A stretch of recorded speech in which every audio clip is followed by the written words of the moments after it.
आइए आज हम लोग स्टडी करेंगे पदार्थों के चुंबकीय गुण।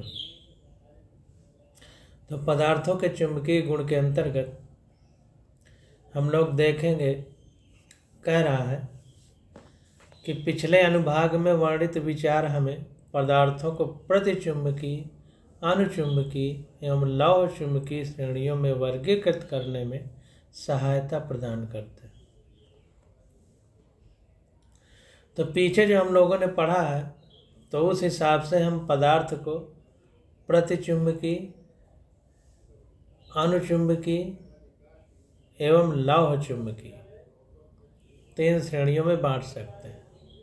अगर इसको इंग्लिश में देखा जाए तो प्रतिचुंबकीय यानी डायामैग्नेटिक, अनुचुंबकीय यानी पैरामैग्नेटिक और लौह चुंबकीय यानी फेरोमैग्नेटिक 3 श्रेणियों में हम लोग चुंबकीय पदार्थों को बांट सकते हैं।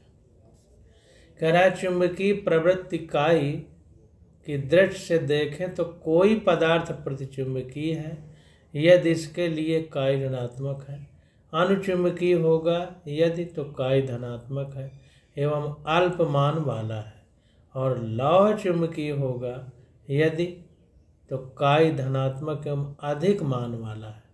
तो ये इम्पॉर्टेंट है। तो हमको ध्यान देना है कि ये जो काई है हमारा, ये ससेप्टिबिलिटी है, जो है in term of the susceptibility काई। तो ये ससेप्टिबिलिटी अंग्रेजी में कहेंगे और हिंदी में चुंबकीय प्रवृत्ति कहते हैं। तो इस पर ध्यान देना है।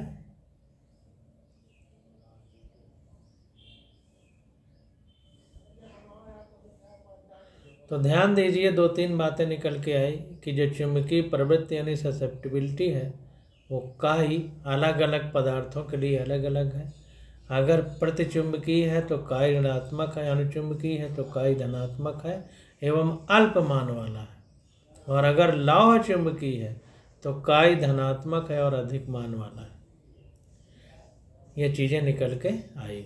अधिक मूर्त रूप में 5.2 पर एक दृष्टि हमें इन पदार्थों का एक अच्छा अनुभव प्रदान करती है। तो यहाँ पर देखिए, कह रहा है अधिक मूर्त रूप में 5.2 पर एक दृष्टि हमें इन पदार्थों का एक अच्छा अनुभव प्रदान करती है। यहाँ एप्सिलॉन एक छोटी धन संख्या है जो अनुचुंबकत्व का परिमाण निर्धारित करने के लिए लाई गई है। तो ये एप्सिलॉन एक छोटी सी राशि है जो कि अनुचुंबकत्व का परिमाण निर्धारित करने के लिए, यानी जो पैरामैग्नेटिक सब्सटेंस है उसका मैग्नीट्यूड कितना है उसको निर्धारित करने के लिए लाई गई है। अब हम इन पदार्थों के बारे में कुछ विस्तार से चर्चा करेंगे। अभी जो पदार्थ हैं प्रतिचुंबकीय, अनुचुंबकीय, लौह चुंबकीय, इनके बारे में नीचे हम लोग विस्तार में चर्चा करेंगे। उससे पहले ये सारणी बनाई गई है 5.2। तो इसमें देखिए प्रतिचुंबकीय है तो उसके लिए जो काई की वैल्यू है वो ऋणात्मक है। यहाँ पर देखिए प्रतिचुंबकीय के लिए वैल्यू ऋणात्मक है, यानी 0 से कम है। तो 0 से कम है तो जाहिर सी बात है कि ऋणात्मक होगी। तो -1 है, -1 के बराबर है या उससे कुछ ज़्यादा हो सकती। इसी प्रकार जो म्यूआर होगा वो भी म्यूआर 1 से कम होगा, और 0 से ज़्यादा होगा या 0 के बराबर होगा, और μ0 ज़्यादा होगा म्यू से। μ0 का मतलब निर्वात में, और म्यूआर का मतलब किसी पदार्थ के लिए। इसी प्रकार से अनुचुंबकीय के लिए जो एप्सिलॉन की वैल्यू है, देखिए एप्सिलॉन अनुचुंबकत्व का परिमाण निर्धारित करने के लिए लाई गई है, इसको ध्यान देना है। तो इसलिए प्रतिचुंबकीय वाले में एप्सिलॉन नहीं है, अनुचुंबकीय में आया है। तो एप्सिलॉन ज़्यादा होगा काई से, काई का मान 0 से ज़्यादा होगा। लेकिन बहुत ज़्यादा नहीं होगा। ध्यान दीजिए, बहुत ज़्यादा नहीं होगा लेकिन 0 से ज़्यादा होगा, और एप्सिलॉन का मान इस काई से ज़्यादा होगा। अगर एप्सिलॉन में 1 जोड़ दें तो एप्सिलॉन प्लस 1 जो है म्यू आर से ज़्यादा होगा, और म्यू आर 1 से ज़्यादा होगा, और म्यू हमारा म्यू 0 से ज़्यादा होगा अनुचुंबकीय यानी पैरामैग्नेटिक के लिए। अब आ जाता है लौह चुंबकीय। तो लौह चुंबकीय के लिए काई धनात्मक एवं अधिक मान वाला है। तो काई देखिए ग्रेटर देन 1 यानी 1 से बहुत ज़्यादा है। म्यू आर भी 1 से बहुत ज़्यादा है। म्यू की वैल्यू भी म्यू 0 से बहुत ज़्यादा है। तो कुल मिला के लौह चुंबकीय में सारी चीज़ें 1 से बहुत ज़्यादा है, और म्यू आर म्यू 0 से बहुत ज़्यादा है। अनुचुंबकीय यानी पैरामैग्नेटिज्म में क्या है कि काई की वैल्यू 0 से ज़्यादा है लेकिन बहुत ज़्यादा नहीं है, और एप्सिलॉन की वैल्यू काई से कम है, ज़्यादा है। एप्सिलॉन प्लस 1 म्यू आर से ज़्यादा है, म्यू आर 1 से ज़्यादा है। यहाँ काई देखिए 0 से ज़्यादा है, म्यू आर 1 से ज़्यादा है, यानी 1 से ऊपर रहेगा, और म्यू 0 से ज़्यादा है। तो ये कुछ चीज़ें हैं जो हम लोगों ने पढ़ा। अब ये जो पदार्थ हैं इनके बारे में अब हम लोग पढ़ेंगे। तो पहला हमारा आ जाता है प्रतिचुंबकीय। प्रतिचुंबकीय को अंग्रेजी में डायामैग्नेटिक कहते हैं। तो इसको याद करने का पहले तरीका समझ लीजिए कि डाया का मतलब 2 होगा। तो अगर किसी कक्षक में विपरीत चक्रण के 2 इलेक्ट्रॉन होते हैं तो वो कक्षक में इलेक्ट्रॉन 2 ही चूंकि रह सकते हैं तो वो पूरा होता है ऑर्बिटल। तो जब पूरा होगा तो उसे किसी दूसरे इलेक्ट्रॉन की ज़रूरत नहीं है। तो जैसे आपका पेट भरा हो तो आप खाना जो है अपने से दूर भगाएंगे। तो इसीलिए प्रतिचुंबकत्व मतलब प्रति का मतलब प्रतिकर्षित करेगा, प्रतिकर्षण मतलब दूर भगाना, रिपल्सन। तो जाहिर सी बात है रिपल्सन कब होगा? जब इलेक्ट्रॉन की जरूरत नहीं होगी। तो जिनके कक्षक में पेयरिंग होती है तो 2 उनके इलेक्ट्रॉन पूरे होते हैं, उनको इलेक्ट्रॉन की जरूरत नहीं होती, इसलिए वो इलेक्ट्रॉन नहीं चाहते, इसलिए प्रतिकर्षण शो करते हैं। तो देखें यहाँ पर लिखा जा रहा है कि प्रतिचुंबकीय पदार्थ वो होते हैं जिन्हें बाह्य चुंबकीय क्षेत्र में अधिक तीव्रता वाले भाग से कम तीव्रता वाले भाग की ओर जाने की प्रवृत्ति होती है।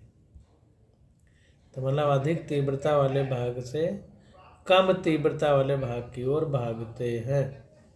दूसरे शब्दों में कहें तो चुंबक लोहे जैसी धातुओं को तो अपनी ओर आकर्षित करता है, परंतु यह प्रतिचुंबकीय पदार्थों को विकर्षित करता है।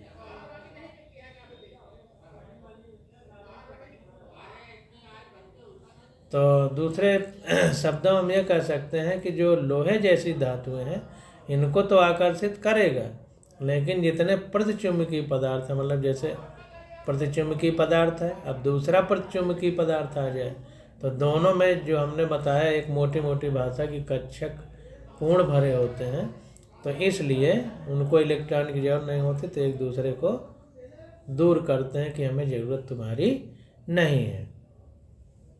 अब देखें नीचे आ जाता है, कह रहा है चित्र 5.7a बाह्य चुंबकीय क्षेत्र में रखी चुंबकीय प्रतिचुंबकीय पदार्थ की एक छड़ दर्शाता है। तो ये देखिए 5.7 चित्र दिया गया, इसमें ए है ये बी है। तो कह रहा है एक ए वाले में प्रतिचुंबकीय, दूसरे में अनुचुंबकीय पदार्थ के निकट किसी बाह्य चुंबकीय क्षेत्र के कारण चुंबकीय क्षेत्र रेखाओं का व्यवहार। तो इम्पॉर्टेंट है, इसको अंडरलाइन कर लीजिए। अनुचुंबकीय और प्रतिचुंबकीय दोनों पदार्थ यहाँ पर दिखाए गए हैं। तो कह रहा है कि क्षेत्र रेखाएं विकर्षित होती हैं या दूर हटती हैं, इसलिए पदार्थ के अंदर क्षेत्र कम हो जाता है।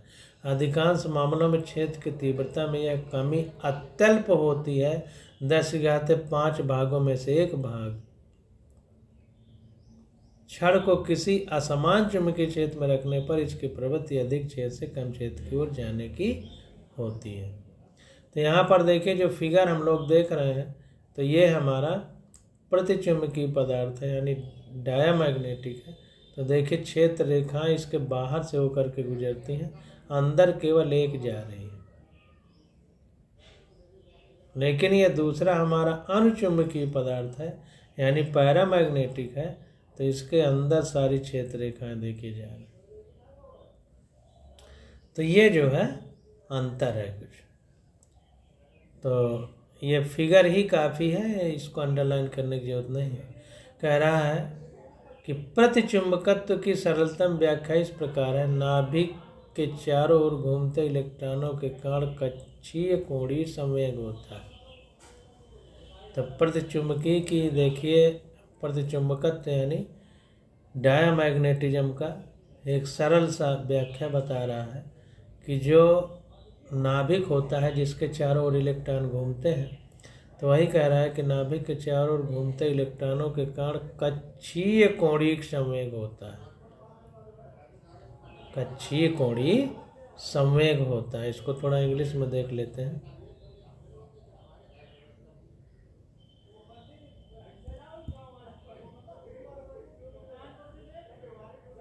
कह रहा है the simplest explanation of diamagnetism is as follow, electrons in an atom orbiting around nucleus possess orbital angular momentum. कक्षीय कोणीय संवेग मतलब ऑर्बिटल एंगुलर मोमेंटम।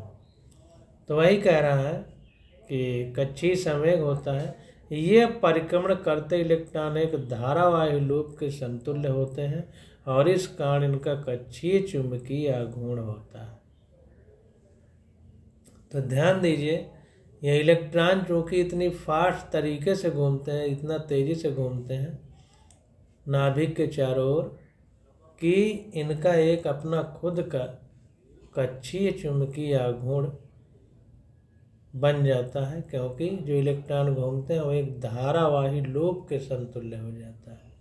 जैसे धारावाही लूप में किसी तार का धारावाही लूप बना दिया जाए तो उसमें इलेक्ट्रॉन मूव करते हैं, वही कंडीशन यहाँ पर आ जाती है। तो जब धारावाही लूप जैसी स्थिति आ जाएगी तो जाहिर सी बात है कि कक्षीय चुंबकीय आघूर्ण उत्पन्न हो जाएगा। तो प्रतिचुंबकीय पदार्थ वे होते हैं जिनके परमाणु में परिणामी चुंबकीय आघूर्ण शून्य होता है। तो देखिए बात क्लियर आ गई कि जो हमारे प्रतिचुंबकीय पदार्थ हैं यानी डायामैग्नेटिक पदार्थ हैं, उनमें क्या होता है, चुंबकीय आघूर्ण शून्य होता है। परिणामी चुंबकीय आघूर्ण यानी रिजल्टेंट मैग्नेटिक मोमेंट जो होता है वो जीरो हो जाता है। जब परिणामी चुंबकीय आघूर्ण जीरो हो जाएगा तो जब कोई बाह्य चुंबकीय क्षेत्र आरोपित किया जाता है तो जिन इलेक्ट्रॉनों के कक्षीय चुंबकीय आघूर्ण क्षेत्र की दिशा में होते हैं उनकी गति मंद हो जाती है, और जिनके चुंबकीय आघूर्ण क्षेत्र के विपरीत दिशा में होते हैं उनकी गति बढ़ जाती है। ऐसा लेंज के नियम के अनुसार प्रेरित धारा के कारण होता है, जिसके विषय में आप अध्याय 6 में अध्ययन करेंगे। तो ध्यान दीजिए कि जब परिणामी चुंबकीय आघूर्ण जीरो होता है तो कुल मिलाकर के जैसे पूरब की तरफ 50 न्यूटन का बल लगे और पश्चिम की तरफ भी 50 न्यूटन का लग जाए तो बल तो लग रहा है, ऐसा नहीं है कि बल नहीं लग रहा। तो चुंबकीय आघूर्ण उसी तरह है इसमें, ऐसा नहीं कि चुंबकीय आघूर्ण ना हो, लेकिन उसकी दिशा जस्ट अपोजिट अगर हो जाए और बराबर चुंबकीय आघूर्ण हो तो उसका परिणामी जो होगा वो जीरो हो जाएगा, रिजल्टेंट जीरो हो जाएगा। तो वही कारण यहाँ वही उसी तरह यहाँ हो रहा है कि परिणामी जीरो है, ऐसा नहीं कि चुंबकीय आघूर्ण जीरो हो। तो अब बता रहा है कि जब कोई बाह्य चुंबकीय क्षेत्र आरोपित किया जाता है तो जिन इलेक्ट्रॉनों के कक्षीय चुंबकीय आघूर्ण क्षेत्र की दिशा में है, तो जाहिर सी बात है कि देखिए जब बाह्य चुंबकीय क्षेत्र आरोपित किया जाएगा तो इलेक्ट्रॉनों के जो कक्षीय चुंबकीय आघूर्ण क्षेत्र की दिशा में होते हैं उनकी गति मंद हो जाती है। तो जितने चुंबकीय आघूर्ण इलेक्ट्रॉनों के क्षेत्र की दिशा में है, जो चुंबकीय क्षेत्र आरोपित किया गया, तो चुंबकीय क्षेत्र की आरोपित करने की दिशा में जितने इलेक्ट्रॉनों का चुंबकीय आघूर्ण है उनकी गति मंद हो जाती है, और जिनके चुंबकीय आघूर्ण क्षेत्र के विपरीत दिशा में होते हैं उनकी गति बढ़ जाती है।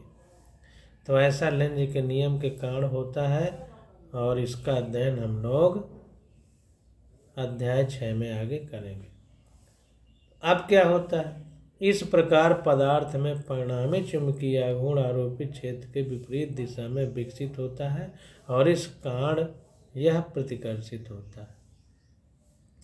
तो ध्यान दीजिए कि इससे क्या हो जाता है कि जब चुंबकीय क्षेत्र की दिशा में जितने इलेक्ट्रॉनों का कक्षीय चुंबकीय आघूर्ण होता है, क्षेत्र की दिशा में जिधर चुंबकीय क्षेत्र लगाया गया, तो उनकी गति मंद हो जाती है और विपरीत वालों की बढ़ जाती है। जो विपरीत दिशा में चुंबकीय कक्षीय आघूर्ण है जितने इलेक्ट्रॉनों का, तो उनकी गति जब बढ़ जाएगी तो क्या होता है कि इस प्रकार पदार्थ में परिणामी चुंबकीय आघूर्ण आरोपित क्षेत्र के विपरीत दिशा में विकसित हो जाता है। तो जिस दिशा में चुंबकीय क्षेत्र आरोपित किया गया उसके विपरीत दिशा में परिणामी चुंबकीय आघूर्ण आरोपित हो जाता है, मतलब उत्पन्न हो जाता है। क्यों? क्योंकि जो चुंबकीय क्षेत्र की दिशा में इलेक्ट्रॉन का कक्षीय चुंबकीय आघूर्ण है वो मंद उनकी गति हो जाती है, और विपरीत क्षेत्र वालों की बढ़ जाती है। तो विपरीत दिशा में परिणामी चुंबकीय आघूर्ण उत्पन्न हो जाता है, और इस कारण से ये पदार्थ को प्रतिकर्षित करते हैं। तो जो हमने आपको कक्षक में इलेक्ट्रॉन भरने वाली बात बताई कि उनमें पेयरिंग होती है, इसलिए उनको इलेक्ट्रॉन की ज़रूरत नहीं होती है, तो वो परिकल्पना जब हम लोग पहले पढ़ते थे तो इसमें कई परिकल्पनाएं दी थी कि कैसे चुंबकीय क्षेत्र को क्यों प्रतिकर्षित करता है, क्यों आकर्षित करता है, तो वो भी रही होगी। लेकिन आज जो नई एनसीईआरटी में जो दिया गया है, तो इस आधार पे हम समझेंगे कि वो प्रतिकर्षित क्यों करता है। तो ये चीज़ निकल के आई जो इसमें दिया है। अब देखिए आगे देखते हैं, कह रहा है कि कुछ प्रतिचुंबकीय पदार्थ हैं जैसे बिस्मथ, तांबा, सीसा, सिलिकॉन, नाइट्रोजन एसटीपी पर यानी सामान्य ताप और दाब पर, पानी एवं सोडियम क्लोराइड। तो very very most important, NEET में डायरेक्ट क्वेश्चन आपसे पूछ सकता है कि कौन सा प्रतिचुंबकीय है, कौन सा अनुचुंबकीय है। तो ये एग्जाम्पल आपको याद रखना है। कह रहा प्रतिचुंबकत्व सभी पदार्थों में विद्यमान होता है, परंतु अधिकांश पदार्थों के लिए यह इतना क्षीण होता है कि अन्य चुंबकत्व एवं लव चुंबकत्व जैसे प्रभाव इस पर हावी हो जाते हैं। तो ध्यान दीजिए कि जो डायामैग्नेटिक बिहेवियर है, डायामैग्नेटिक प्रवृत्ति है, प्रतिचुंबकीय प्रवृत्ति है, यह जो है बहुत क्षीण होता है, और बहुत क्षीण होने की वजह से क्या हो जाता है कि बहुत सारे पदार्थों में अनुचुंबकत्व और लौह चुंबकत्व के प्रभाव की वजह से ये हमको समझ में नहीं आता। कह रहा सबसे अधिक असामान्य प्रतिचुंबकीय पदार्थ है अतिचालक। तो जो सुपर कंडक्टर होते हैं, अतिचालक होते हैं, वो सबसे असामान्य डायामैग्नेटिक सब्सटेंस है या प्रतिचुंबकीय पदार्थ है। ये ऐसी धातुएं हैं जिनको यदि कुछ बहुत निम्न ताप पर ठंडा कर दिया जाता है तो ये पूर्ण चालकता एवं पूर्ण प्रतिचुंबकत्व दोनों प्रदर्शित करते हैं। तो ध्यान दीजिए कि जो सुपर कंडक्टर होते हैं ये ऐसे पदार्थ हैं कि अगर इनका टेम्परेचर लो कर दिया जाए, बहुत निम्न ताप पर, यानी बहुत लो टेम्परेचर कर दिया जाए और ठंडा कर दिया जाए, तो ये पूर्ण चालकता शो करेंगे और पूर्ण प्रतिचुंबकत्व प्रदर्शित करेंगे, यानी दोनों गुण प्रदर्शित करेंगे।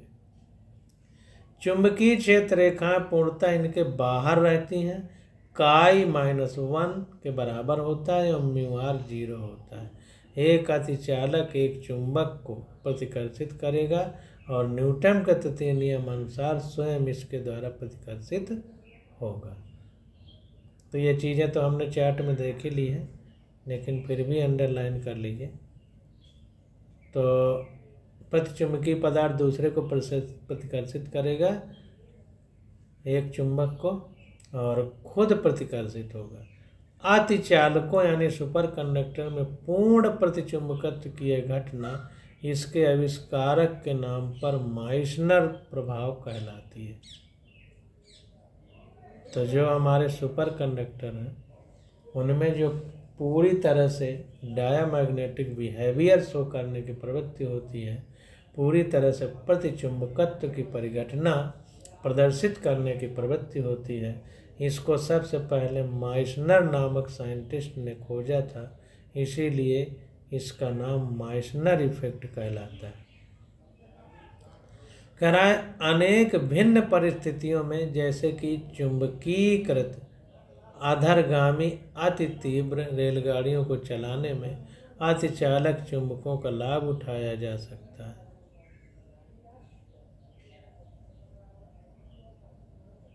तो ध्यान दीजिए, कह रहा है अनेक भिन्न परिस्थितियां हैं, जैसे कि चुंबकीकृत अधरगामी अति तीव्र रेलगाड़ियों को चलाने में अतिचालक चुंबकों का लाभ उठाया जा सकता है। तो जो ट्रेन है हमारी, अगर इस ट्रेन को हम बहुत ज़्यादा तेज चलाना चाहते हैं तो फिर ये प्रतिचुंबकीय पदार्थ उसमें हेल्प करते हैं। तो यहाँ पर देखिए बताया जा रहा है कि superconducting magnet can be gainfully exploited in variety of situation, for example for running magnetically levitated super fast train. तो magnetically levitated super fast train यानी बहुत तेज ट्रेन को अगर चलाना है तो फिर ये चुंबक हमारे जो प्रतिचुंबक अतिचालक जो चुंबक बनाए जा रहे हैं, जिनमें पूर्ण प्रतिचुंबकत्व उत्पन्न हो जाता है, डायमैग्नेटिक बिहेवियर उत्पन्न हो जाता है, उनसे हम ट्रेन को बहुत तेजी से चला सकते हैं। ये चीज़ होती है। अब देखिए अगला हमारा आ जाता है अनुचुंबकत्व। तो अनुचुंबकत्व का मतलब है डायामैग्नेटिज्म। डायामैग्नेटिज्म अनुचुंबकत्व का मतलब पैरामैग्नेटिज्म, डाया नहीं पैरा, पैरामैग्नेटिज्म, पैरा। डाया तो डाई मतलब दोनों उसके इलेक्ट्रॉन पूरे होंगे कक्षक में, तो वो जरूरत नहीं होगी तो प्रतिकर्षित करेगा। तो प्रतिचुंबकीय डायामैग्नेटिक है, अनुचुंबकीय पैरामैग्नेटिक। इन नामों को याद रखिएगा, कोई कन्फ्यूजन ना हो। तो देखिए यहाँ पर अब हम लोग पैरामैग्नेटिज्म पढ़ने जा रहे हैं, अनुचुंबकत्व। तो कह रहा है अनुचुंबकीय पदार्थ ऐसे पदार्थ होते हैं जो बाह्य चुंबकीय क्षेत्र में रखे जाने पर क्षीण चुंबकत्व प्राप्त कर लेते हैं, यानी बहुत क्षीण चुंबकत्व उनमें प्राप्त होता है। कह रहा है उनमें क्षीण चुंबकत्व, इनमें क्षीण चुंबकीय क्षेत्र से सशक्त चुंबकीय क्षेत्र की ओर जाने की प्रवृत्ति होती है, अर्थात ये चुंबक की ओर क्षीण बल द्वारा आकर्षित होते हैं। तो बहुत इम्पॉर्टेंट है। हमने जो प्रतिचुंबकत्व पढ़ा, अब वो अनुचुंबकत्व पढ़ रहे हैं। तो जो प्रतिचुंबकत्व था उसमें क्या था कि वाह चुंबकीय क्षेत्र लगाते थे जब हम, तो उसमें क्या था कि हाई चुंबकीय क्षेत्र से क्षीण चुंबकीय क्षेत्र की ओर जाने की प्रवृत्ति होती थी। इसमें क्या है, क्षीण चुंबकीय क्षेत्र से सशक्त चुंबकीय क्षेत्र की ओर जाने की प्रवृत्ति होती है। ये चुंबक की ओर क्षीण बल द्वारा आकर्षित होते हैं। तो थोड़ा सा हम लोग और समझेंगे कि जैसे हम लोग पढ़ते थे इलेक्ट्रोस्टैटिक्स चैप्टर में, तो एक धनात्मक प्लेट होती थी, एक धनात्मक प्लेट होती थी, एक ये ऋणात्मक प्लेट होती थी। तो अगर पॉजिटिव चार्ज है और नेगेटिव चार्ज है, तो देखिए नेगेटिव इधर को आएगा, पॉजिटिव इधर को जाएगा। ये हाई वोल्टेज है, पॉजिटिव का मतलब हाई वोल्टेज और निगेटिव का मतलब लो वोल्टेज। तो देखिए जो निगेटिव है ये हाई वोल्टेज की तरफ जा रहा है, लो से हाई। तो उसी प्रकार से जो अनुचुंबकीय पदार्थ हैं वो क्षीण चुंबकीय क्षेत्र से सशक्त चुंबकीय क्षेत्र की ओर जाते हैं। तो निगेटिव वाले की तुलना हम कर सकते हैं अनुचुंबकीय पदार्थ से। और जो प्रतिचुंबकीय पदार्थ हैं, डायामैग्नेटिक है, वो हाई वोल्टेज से लो वोल्टेज की तरफ जाते हैं। तो पॉजिटिव चार्ज की तुलना हम लोग प्रतिचुंबकीय पदार्थ से कर सकते हैं। अब आगे देखे कह रहा है कि किसी अनुचुंबकीय पदार्थ के परमाणु या अणुओं का अपना स्वयं का स्थायी चुंबकीय द्विध्रुव आघूर्ण होता है। तो जितने अनुचुंबकीय पदार्थ हैं इनका स्वयं का स्थायी चुंबकीय द्विध्रुव आघूर्ण होता है, यानी मैग्नेटिक डाइपोल मोमेंट होता है। परमाणुओं के सतत या यादृच्छिक तापीय गति के कारण कोई परिणामी चुंबकीयकरण दृष्टिगत नहीं होता है। तो ध्यान दीजिए कि जो परमाणु होते हैं उन परमाणुओं की सतत या यादृच्छिक तापीय गति के कारण, तो कोई भी पदार्थ बहुत सारे परमाणुओं से बना होता है। तो जाहिर है कि जैसे मान लीजिए कोई पदार्थ है यहाँ पर रखा गया है, इसमें बहुत सारे परमाणु हैं, एक की गति पूरब को है तो दूसरे की पश्चिम को, तो पूरब पश्चिम की गतियाँ एक दूसरे को निरस्त कर देंगी। तो यादृच्छिक गति मतलब अपनी इच्छा अनुसार रैंडम मोशन करते हैं। तो जाहिर सी बात है कोई पूरब को गति कर रहा है, कोई पश्चिम को, कोई उत्तर को, कोई दक्षिण को, तो ये सब इस तरह से गतियाँ आपस में मिल करके उनका रिजल्टेंट जीरो हो जाता है। तो वही कह रहा है कि परमाणु के सतत यादृच्छिक तापीय गति के कारण कोई परिणामी चुंबकीकरण दृष्टिगत नहीं होता। ध्यान दीजिए तापीय गति कह रहा है, यानी तापमान की वजह से, ऊष्मा एक प्रकार की ऊर्जा है, तो उस वजह से ये गति करते हैं। अब देखिए कह रहा है पर्याप्त शक्तिशाली वाह्य चुंबकीय क्षेत्र B0 की उपस्थिति में एवं निम्न तापों पर अलग अलग परमाणुओं के द्विध्रुवीय आघूर्ण सरल रेखाओं में और B0 की दिशा के अंदर संरेखित किए जा सकते हैं। तो अगर हम पर्याप्त शक्तिशाली बाह्य चुंबकीय क्षेत्र आरोपित कर दें जिसका मान उसने B0 कहा है, तो हम ये पाएंगे कि अगर टेम्परेचर लो कर दिया जाए, निम्न ताप कर दिया जाए, तो जो अलग अलग परमाणु हैं यहाँ जो गति कर रहे हैं परमाणुओं की सतत यादृच्छिक गति, तो इनके द्विध्रुव आघूर्ण सरल रेखाओं में और B0 की दिशा में अनुदिश संरेखित किए जा सकते हैं। तो अगर टेम्परेचर लो कर दिया जाए और पर्याप्त मात्रा में शक्तिशाली चुंबकीय क्षेत्र उत्पन्न किया जाए, तो जिस दिशा में चुंबकीय क्षेत्र होगा उसी दिशा में हम लोग ये जो हमारे परमाणु हैं जो यादृच्छिक गति कर रहे हैं, तो इनके चुंबकीय आघूर्णों को शक्तिशाली चुंबकीय क्षेत्र की दिशा में, जैसे परमाणु गति इसके चुंबकीय आघूर्ण को शक्तिशाली चुंबकीय क्षेत्र की दिशा में संरेखित किया जा सकता है। चित्र 5.7 भी वाह्य चुंबकीय क्षेत्र में रखी हुई अनुचुंबकीय पदार्थों की एक छड़ प्रदर्शित करता है। तो यहाँ पर देखिए 5.7 बी ये अनुचुंबकीय पदार्थ है, यानी पैरामैग्नेटिक है। तो चुंबकीय पदार्थ जो चुंबकीय क्षेत्र है उसमें अंदर घुस के जा रहे हैं, ये देखिए बाहर घुस निकल के जा रहे हैं। Behaviour of magnetic field lines near A diamagnetic paramagnetic substance. तो यहाँ पर देखिए पैरामैग्नेटिक सब्सटेंस रखा है, तो बाह्य चुंबकीय क्षेत्र रेखाएं इसके अंदर से जा रही हैं। यहाँ पर डायामैग्नेटिक सब्सटेंस रखा है, यानी प्रतिचुंबकीय पदार्थ, तो बाहर जा रहे हैं। प्रति का मतलब प्रतिकर्षित हो रहे हैं, अनु का मतलब इसी का अनुसरण, यानी इसके अंदर जा रहे हैं। तो इस तरह से हम लोग इन बातों को याद करेंगे। कह रहा है अधिकतर मामलों में यह चुंबकीय क्षेत्र रेखाएं पदार्थ के अंदर संकेंद्रित होती हैं और अंदर चुंबकीय क्षेत्र बढ़ जाता है। जाहिर सी बात है कि चुंबकीय क्षेत्र रेखाएं जब अंदर से जाएंगी तो अंदर चुंबकीय क्षेत्र बढ़ जाएगा। अधिकतर मामलों में यह वृद्धि अति न्यून है, 10⁵ भागों में 1 भाग। तो बहुत कम वृद्धि होती है, लेकिन वृद्धि होती है।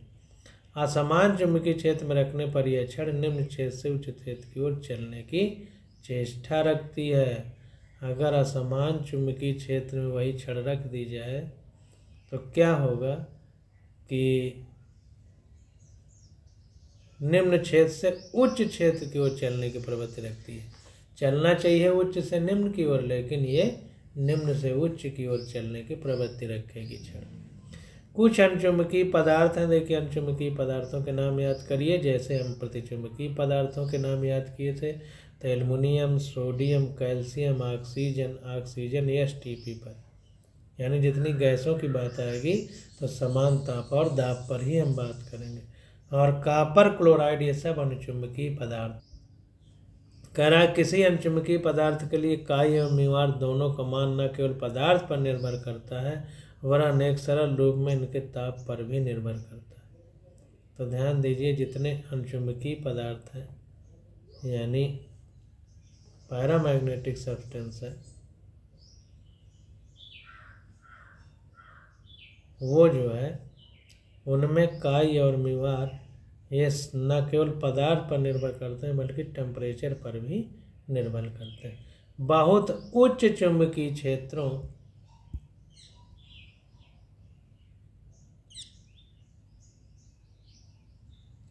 बहुत उच्च चुंबकीय क्षेत्रों में या बहुत निम्न ताप पर चुंबकन अपना अधिकतम मान ग्रहण करने लगता है, जबकि सभी परमाणु द्विध्रुव आघूर्ण चुंबकीय क्षेत्र में रेखाओं के अनुदिश संरेखित हो जाते हैं। यह संतृप्त चुंबकन मान कहलाता है। तो ध्यान दीजिए कि अगर टेम्परेचर को कम कर दिया जाए बहुत उच्च चुंबकीय क्षेत्रों में, बहुत हाई लेवल का चुंबकीय क्षेत्र लगा दिया जाए और उसके बाद टेम्परेचर को कम कर दिया जाए, तो सभी परमाणु द्विध्रुव आघूर्ण चुंबकीय क्षेत्र में रेखाओं के अंदर संरेखित हो जाते हैं, जैसा हमने ऊपर पढ़ा। यह संतृप्त चुंबकन मान कहलाता है। इसको क्या बोलते हैं? संतृप्त चुंबकन मान। इंग्लिश में इसको बोलेंगे